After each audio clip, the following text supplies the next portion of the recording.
اتصال جوج ديال الفيسات هذاك المتوقعينو، خصوصا المشروع الأول كيحاولوا يضغطوا ما أمكن باش يقدروا يستشفوا، وكانت واضحة، كان في موتيفاسيون، وكان صعيب أنك تقاومها خصوصا في الشوط الأول، وهذا هو السيناريو اللي كنتوقع. كنا حاولنا باش نشوف لي كونتر، مشينا في برو سيتواسيون، وحدة ديال فاكا وحدة ديال زياج وحدة ديال الأميرات، مالوزمون مقدرناش نسجلوهم، لو سجلنا كان ممكن ناخذ الكرة أكثر.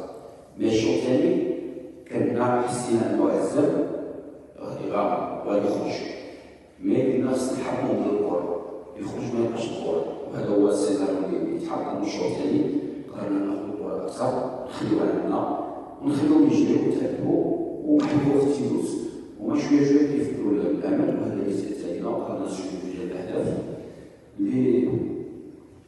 اللي خلانا مرتاحين أكثر. والهدف الثاني في الأخير مي على العموم أظن أنه لا جيستيون ديال المباراة توفقنا فيها الحمد لله، واللاعبين مجهودات كثيرة خصوصا من بعد جوج ديال الكرويات اللي كانوا صعاب وعدونا، مي الحمد لله النتيجة اليوم إيجابية تقول يخلينا دابا نرجعوا للمنافسة في البطولة ونوجدوا الأهداف إن شاء الله. كانوا اللاعبين ما جاهزينش، الوقت اللي كانوا اللاعبين جاهزين جات المباراة ديال نيروبي.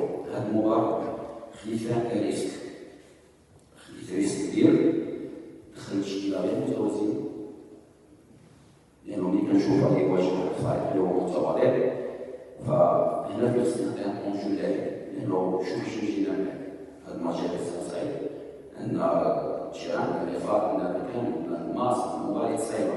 هذا يعني إلا ما خدوش الكونجو يدخلوا في المنافسة قبل فغيكون صعيب عليهم في المرحلة اللي غنلعبوا فيها ماتش ولا 3 أيام، فهذا هو الريسك. الحمد لله قدرنا نفوزوا رغم أنه البداية كان ضعيف، لأنه التركيبة والتشكيلة ما كانتش متوازنة نهائيا، مي تفضلت عليا لأنه خصني جوج لاعبين للمباريات اللي جاو، وقاسم لي الفرصة الأخيرة يمكن نعتبرها بحال المباراة الودية ومباراة إعدادية ولكنها رسمية. هادشي اللي كان لي تخوا كابيتان لعبنا، عندنا نور ديال المرافق، عندنا أمين أبو الفتح، وعندنا مهدي الحميد. وأمين أبو الفتح مبادرة منه هو جانبي فوضي ولا كوتش كابيتان هو الحكيم زياش، لاعب كبير ويسي ديالو، وغادي كاين الإضافة دونك حكيم زياش فعلا يستحق، وشفتي حتى الوقت اللي خدموا ديال الأمر باحترام اللعيبة الشرف، هادو إشارات إيجابية لأن المجموعة كتعيش مزيان بعضياتها.